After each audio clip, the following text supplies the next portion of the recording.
कहते हैं दुनिया में मन सबसे शक्तिशाली चीज होती है। अगर आप किसी चीज को पूरे मन से चाह लो तो वो आप उसे हासिल कर सकते हैं। ये मैं नहीं कहता, ये सभी महापुरुषों का कहना है। लेकिन अगर ये सत्य है, सच है, तो जो हम अपने मन में चाहते हैं वो हमें हासिल क्यों नहीं होता है। कोई भी इंसान अपने लिए दुख तो नहीं चाहेगा, लेकिन वो रहता तो दुख ही है। हर इंसान तो अपने मन से कामयाब होना चाहता है, खूब पैसा कमाना चाहता है, लेकिन फिर भी वो कामयाब नहीं होता है। भला दुनिया में ऐसा कौन इंसान होगा जो ये चाहेगा कि मैं नाकामयाब रहूं या मैं पैसा ना कमाऊं। सोचने की बात है। तो इसमें दो चीजें निकलकर सामने आती है। या तो वो महापुरुष गलत थे जिन्होंने ये बात कही कि मन से चाही हुई चीज हासिल हो जाता है, या फिर हम गलत हैं। आज की कहानी जो मैं आपको सुनाने जा रहा हूँ उसमें एक ऐसा मंत्र मिलेगा जिससे ये समझ में आएगा कि अपने मन से कोई भी चीज कैसे करवाई जाती है, मन में किसी भी बात का कैसे बीज बोया जाता है। ये इस कहानी से आपको अच्छी तरह से समझ में आ जाएगा और इससे आप ये भी समझ पाएंगे कि आकर्षण का नियम, लॉ ऑफ अट्रैक्शन, कैसे काम करता है। कहानी छोटी सी है लेकिन बहुत गहरी है, तो चलिए कहानी शुरू करते हैं। एक बार की बात है, एक आदमी के जीवन में सिर्फ दुख ही दुख था। वो जो भी काम करता उस बेचारे का वो काम पूरा नहीं होता। घर में आता तो घर में कलेश बना रहता, किसी से वो मदद मांगता तो उसे कोई मदद भी नहीं करता। ऐसा लगता था कि चारों ओर से मुसीबतों का पहाड़ उसी पे टूट पड़ा है। उसे समझ में नहीं आ रहा था कि मैं इन दुखों को कैसे पार पाऊं। वो दिन रात यही सोचता रहता कि अपने दुखों से कैसे छुटकारा पाना है। इसी कारण वो रात में भी सो नहीं पाता। उसके आंखों के नीचे बड़े बड़े काले घेरे बन गए थे, जो इस बात का प्रतीक है कि वो आदमी कितना दुखी है, कितना चिंतित है। कभी कभी तो उसके मन में आत्महत्या करने का भी ख्याल आते थे, लेकिन अपने परिवार के बारे में सोचकर वो ये कदम नहीं उठा पाता था। वो इतना दुखी हो गया कि उसने ये निर्णय ले ही लिया कि इन दुखों से छुटकारा पाकर की ही रहूंगा। इसके लिए चाहे उसे कितनी भी मेहनत करने पड़े, कुछ भी करना पड़े, चाहे उसे अंगारों पे चलना पड़े, लेकिन वो इन दुखों से छुटकारा पाकर के ही रहेगा। ऐसे ही उसने एक दिन अपने मित्र से पूछा कि मैं अपने जीवन को कैसे सुधारूं। उसने बताया कि तुम किसी बाबा के पास जाओ। बाबाओं के पास ऐसे मंत्र होते हैं कि सारे कष्ट मिट जाते हैं, जीवन खुशियों से भर जाता है और धन संपदा भी हासिल हो जाता है। तुम किसी बाबा को ढूंढ लो, बस तुम्हारा काम हो जाएगा। उस आदमी के मन में बात पूरी पक्की तरह से बैठ गई कि कोई बाबा ही है जो उसके सारे दुखों से छुटकारा दिलवा सकता है, और इसलिए उसे किसी भी बाबा के बारे में पता चलता तो वो उस बाबा के पास पहुंच जाता, उस बाबा को अपना समस्या बताता और उससे उसका समाधान पूछता और कहता कि बाबा मैं कुछ भी करने के लिए तैयार हूँ, लेकिन मेरी इन समस्याओं से मुझे छुटकारा दिला दीजिए। आप जो कहेंगे मैं वो करूँगा, लेकिन मेरे जीवन को सुधार दीजिए। बाबा उसे कुछ टोने टोटके बता देते थे, बदले में दान दक्षिणा ले लेते थे कि ये टोना टोटका करने के बाद तुम्हारे घर में सुख शांति बनी रहेगी, बस इस टोटके को पूरी विधि से करना। वो आदमी घर आने के बाद पूरी विधि से टोना टोटका किया, लेकिन बहुत टोने टोटके करने के बाद भी उसके जीवन में कुछ बदलाव नहीं हुआ। इसके विपरीत उसका जीवन और ज़्यादा दुखी हो गया। जो भी बाबा उसे टोना टोटका देता था उसके बदले में वो दान दक्षिणा लेता था, जिससे उसका धन भी धीरे धीरे खत्म हो रहा था। इससे उसके जीवन में दुख और ज़्यादा बढ़ गई। तब उसको लगा कि बाबाओं के पास जाने से तो मेरा दुख कम होने के बजाय और बढ़ते जा रहा है, तो मुझे क्या करना चाहिए? बाबाओं के पास जाना चाहिए या नहीं जाना चाहिए? फिर एक दिन उसे एक आदमी ने बताया कि तुम अपने घर में किसी पंडित को बुलवाकर हवन करवा लो, घर शुद्ध हो जाएगा। कोई भी बुरी ऊर्जा होगी घर में तो वो हवन से सब खत्म हो जाएगा। किसी पंडित को बुलवाकर पूरे विधि विधान से, मंत्र उच्चारण से और हवन करवाओ, जिससे घर में सुख शांति आए। उस आदमी के मन में ये बात बैठ गई और उसने एक पंडित को अपने घर में बुलवाकर घर में हवन करवाया। हवन बहुत अच्छे से संपन्न हुआ। उस पंडित ने भी अच्छी तरह से दान दक्षिणा ली और फिर उसके बाद वो वहाँ से विदा हो लिए। लेकिन कुछ दिनों के बाद आदमी को महसूस हुआ कि उसके जीवन में अब भी कोई बदलाव नहीं आया है। अब वो आदमी पूरी तरह से दुखी हो गया और ज़्यादा परेशान हो गया। अब तो उसे लगने लगा था कि मेरे जीवन में दुख कभी खत्म ही नहीं होगा, और यही सोच सोचकर उस आदमी का बुरा हाल हो गया था। फिर उसे एक दिन अपने मित्र से ऐसे ही बाबा के बारे में पता चला जो समाधान बताने के लिए कोई दान दक्षिणा नहीं लेता था। उस आदमी को लगा कि ये बाबा दूसरे बाबाओं की तरह नहीं हो सकता है, क्योंकि ये दान दक्षिणा तो लेता ही नहीं है, और अगर ये दान दक्षिणा नहीं लेते हैं तो सच में ये कोई सिद्ध बाबा होगा। और यही सोचकर वो उस बाबा के पास पहुंच जाता है। जब वो बाबा के पास पहुंचा तो बाबा ध्यान में बैठे हुए थे। ये देखकर वो आदमी चुपचाप साइड में बैठ जाता है और ध्यान से बाहर आने का इंतजार करने लगा। थोड़ी देर बाद जब बाबा ने आंखें खोली तो सामने एक दुखी और परेशान युवक बैठा था। वो उसकी आंखों के नीचे काले घेरे को देखकर ही समझ गया कि ये आदमी अपने जीवन में कितना परेशान है। उसे संबोधित करते हुए बाबा ने पूछा कि बच्चा क्या चाहते हो, बाबा के पास क्या लेने आए हो। उस आदमी ने कहा कि बाबा मैं अपने जीवन से बहुत परेशान हूँ। मैं अपने दुखों को दूर करने के लिए बहुत रास्ते अपनाए हैं, हर वो तरकीब करके देखे जो किसी बाबा ने मुझे बताई, हर वो काम किया जो मुझे किसी इंसान ने करने को कहा, लेकिन मेरे जीवन में दुखों में कोई कमी ही नहीं आई। बाबा इसके विपरीत मेरे जीवन में दुखों की बढ़ोतरी हो गई। मुझे समझ में नहीं आ रहा है कि मैं क्या करूं। कभी कभी तो मैं आत्महत्या करने को सोचता हूं, लेकिन मैं अपने परिवार के बारे में सोचकर ये कदम नहीं उठा पाता हूं। मैंने आपके बारे में बहुत सुना है बाबा, और मैं बहुत उम्मीद लेकर आपके पास आया हूँ बाबा। कृपया करके मुझे मेरे इन दुखों से छुटकारा पाने की कोई उपाय बताइए।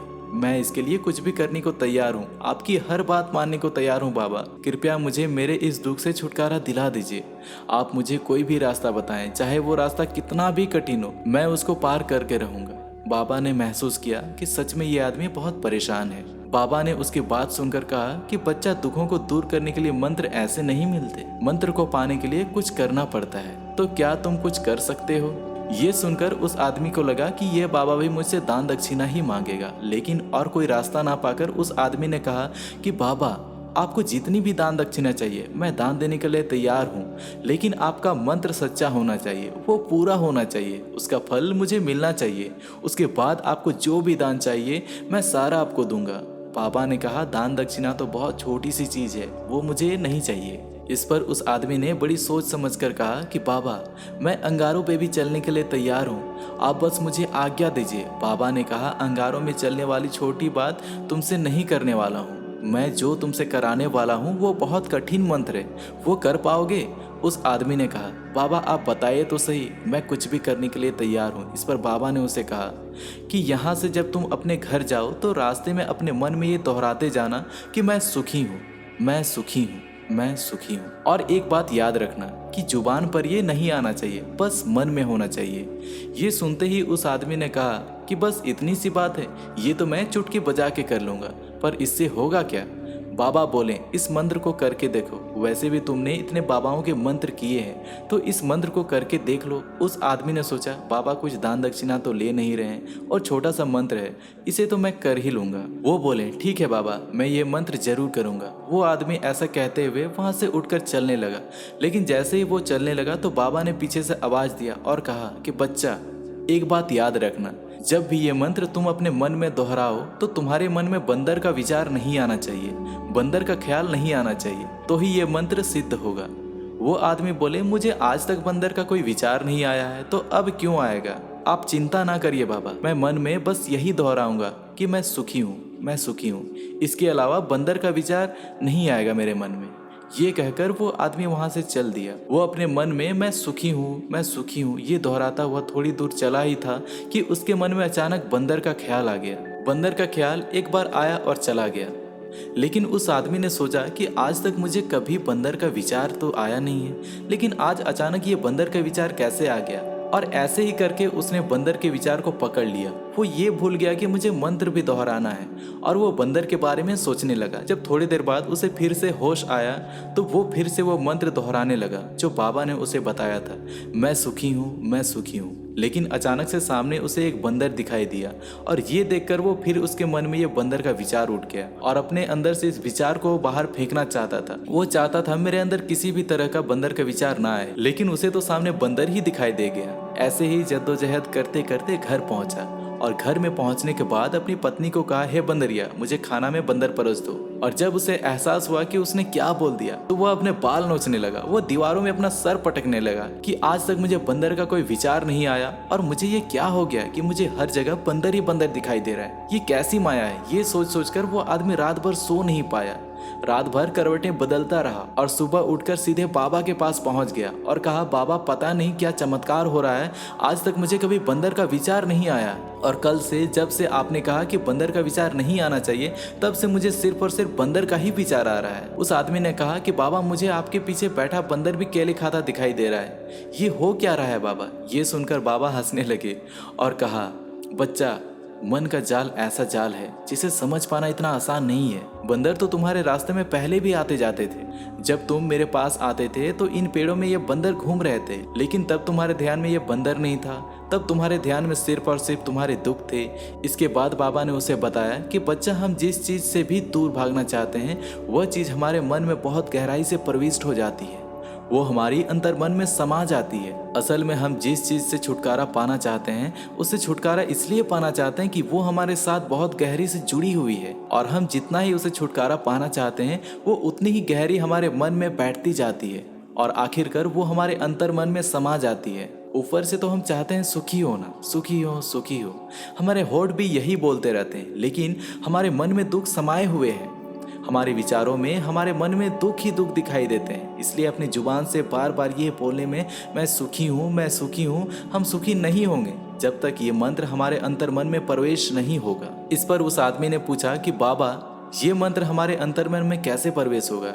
ये सुनकर बाबा ने कहा, बच्चा दुखों से लड़ना बंद करो। जब तक तुम अपने दुखों को दूर करने की सोचते रहोगे तब तक ये दुख तुमसे चिपके रहेंगे, तब तक वो दुख तुम्हारे अंतर्मन में राज करेंगे। जिस दिन तुम उन दुखों के बारे में सोचना बंद कर दोगे उस दिन से तुम्हारे दुख गायब हो जाएंगे, क्योंकि किसी भी चीज़ से छुटकारा पाने के लिए हमें उस चीज़ के बारे में सोचना पड़ता है और हम जितना ही उस चीज़ के बारे में सोचते हैं वो उतनी ही गहरी हमारे मन में प्रविष्ट होती चली जाती है। हम अधिकतर समय दुखों के बारे में सोचते हैं, हम यही सोचते हैं कि हमारे जीवन में दुख है और हमें इसे छुटकारा पाना है और इसी वजह से बार बार सोचने के बाद वो दुख हमारे अंतर्मन में प्रविष्ट हो जाते हैं और हमें एहसास भी नहीं होता है।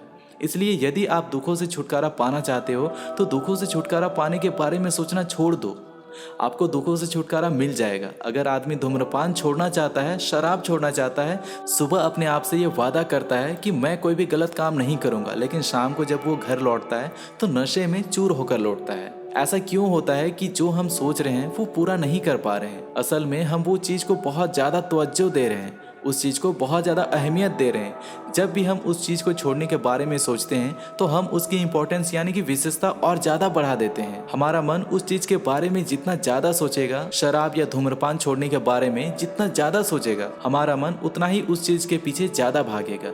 हमें उस चीज़ से लड़ना नहीं है बल्कि बिना सोचे गुजर जाना है। और अगर इस मंत्र को हम समझ लेते हैं तो हम अपने जीवन में जो भी पाना चाहते हैं उसे अपने अंतर्मन में डाल सकते हैं और एक बार वो लक्ष्य हमारे अंतर्मन में बैठ जाता है तो फिर सफलता पाने में कोई समस्या नहीं आती है, कोई दिक्कत नहीं आती है। तो दोस्तों कैसी लगी ये वीडियो कमेंट करके हमें ज़रूर बताएं और अच्छी लगी तो चैनल को सब्सक्राइब जरूर कर लें। तब तक के लिए जय हिंद, वंदे मातरम।